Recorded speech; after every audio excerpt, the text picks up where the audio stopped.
Hey everybody! For today's video, I'm going to be ranking the entire cast of characters from the Amazing Digital Circus based on their likelihood to abstract. And to explain it briefly, abstraction is what happens when someone in the circus reaches their breaking point. There are some signs of this as well, things like an audible heartbeat, heavy breathing, visual distortions, anything like that. They established this pretty early on, as early as the pilot actually, so at least we have that much information to go off of. Also, I'll be excluding Kane and Bubble from my ranking because they're AI, and according to Gooseworks, that makes them unable to abstract.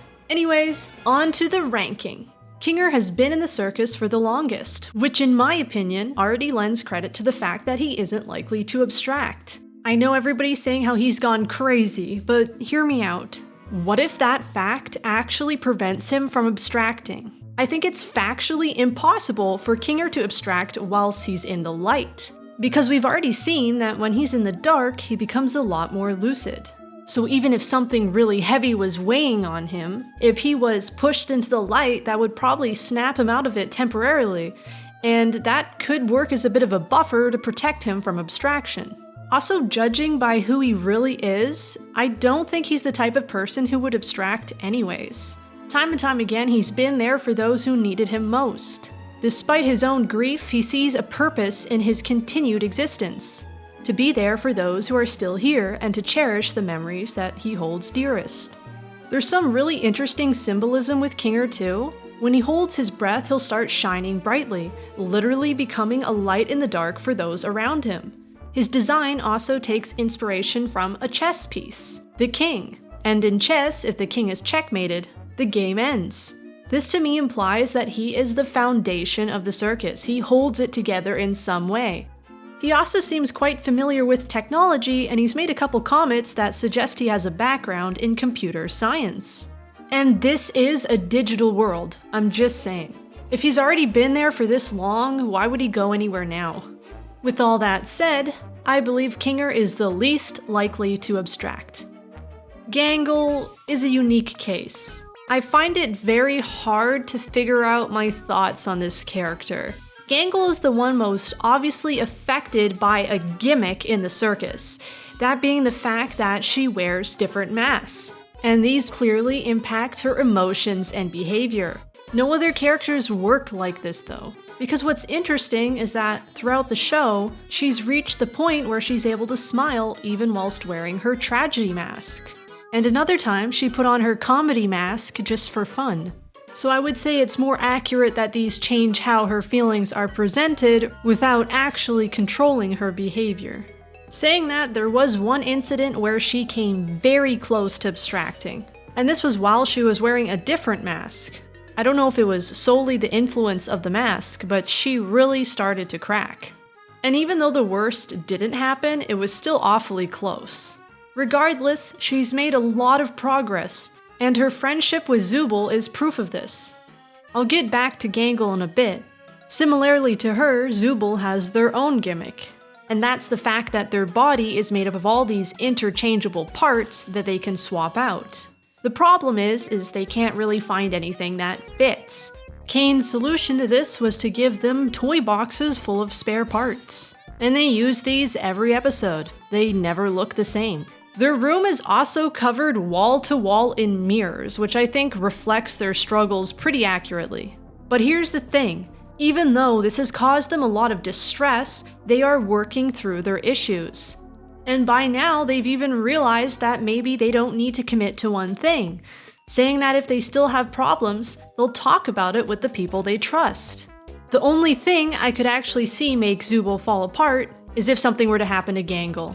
And if not, I think it's safe to say they've got each other's backs. So that means both Gangle and Zooble are unlikely to abstract. Next up is Ragatha. So Ragatha has had a very tough time in the circus. I get the idea that she's someone that tries to get close to others only to unintentionally push them away.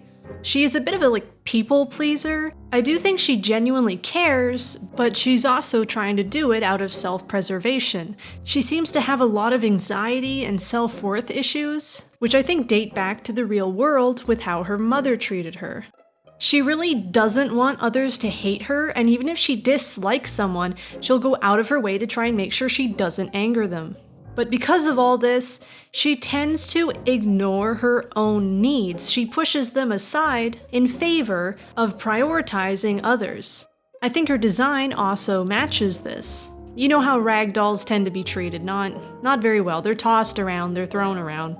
I want to go back to something I mentioned at the start of the video though, which are the signs that a character is close to abstracting. And do you know where we learned this information from?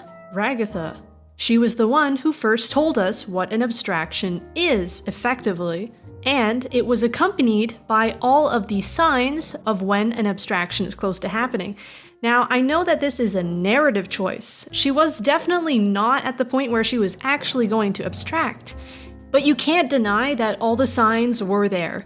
And the worst part about it, she had only said any of this as an explanation. She still wasn't actually sharing her feelings. But I think she's been working towards the point where she can actually say what she thinks, even if it's not all necessarily what others want to hear. I don't want to make you think that I didn't notice she has improved, but is it enough to consider her safe? It could go either way in terms of her abstracting or not. So it's a 50-50 for Ragatha. But fingers crossed, she'll be okay. Oh boy, you know who's up now? Jax. I don't even know how to begin to unpack this. Out of everyone, Jax is doing the worst. In his own words, he said those close to abstracting are not pleasant to be around. And he sure seems to fit that description himself. Jax's entire friend group, consisting of Ribbit and Kaufmo, have already abstracted. I don't know exactly what transpired, but it seems like he feels responsible for some of it. He also isn't willing to consider anyone a friend. He doesn't want to get close to someone only to be hurt. So he's a jerk, and he keeps everyone at a distance. He goes out of his way to insist he doesn't care about anyone, but I think he still does. There's been a few occasions where he accidentally revealed this. Obviously, in his mind, this puts him in a vulnerable position, so he immediately tries to back out of it, putting on an act again, and trying to excuse it all away as being a joke. It seems like he just doesn't think there's a point to any of it. They're just cartoon characters, right? And this is what's pushed him over the edge. When Pomni extends her hand to him, he won't reach out for it, but he'll reach out to Ribbits, even if it's not real. He was literally one step away from abstracting. If he didn't get a knock on his door, that would have been it. He was even going to go back into his room and probably just let it happen again. And despite how much he seems to hate the circus, even if he were to escape, there's nothing for him to go back to. He's lost so much that he doesn't believe there's anything left for him. I don't think he actually expects someone to keep trying after he treats them so terribly. But this is what's interesting about his dynamic with Pomni, is that she just hasn't quit. That's likely what makes the situation all the more frightening to him. He knows he went too far, but you can't take back your mistakes, and I think this is something that really hurts Jax. I want to make it clear though that I'm not trying to justify Jax's behavior. I said he's a jerk, and he is. He's going to have to stop running away from his problems. As it stands though, I think it's likely for Jax to abstract. By process of elimination, you should know who I consider the most likely to abstract, and that's Pomni. There's a lot of reasons I have to believe this. If anyone is going to abstract, it's going to be her. She seems to be handling things relatively well, considering she's the one who most recently got stuck in the circus. Unfortunately, her own views and opinions are constantly put to the test. She's always left with more questions than answers. So everything is sort of up to interpretation. Things are only as real or false as she believes it to be. And I don't think she's quite sure what to make of it. No matter how well adjusted someone can get to their circumstances, it doesn't mean there's no limit. A person can only take so much. Once we saw that she was having a nightmare about abstracting. And at the end of the episode, when she was surrounded by her friends, she pictured them grabbing her hand to pull her back out. But guess whose hand was missing from this scene? Jack's. And I realize that could be because he wasn't there, but it still feels really weird to exclude him. This is relevant again later though when Pomni asked Jax if she were to abstract tomorrow, what would he do? As you know, he said he'd probably forget about her. He could tell that she did not take this well, and did something he usually doesn't, which is try to go back on what he said. The reason why it was so hurtful to Pomni is because she doesn't want to feel like nothing. She doesn't want to be forgotten. And she doesn't want anyone else to feel like that either. That's why she won't give up on Jax. But that's also why she could abstract, if she isn't able to find any inherent meaning. So in this scene, we see Pomni in front of a blue background and Jax in front of a red one.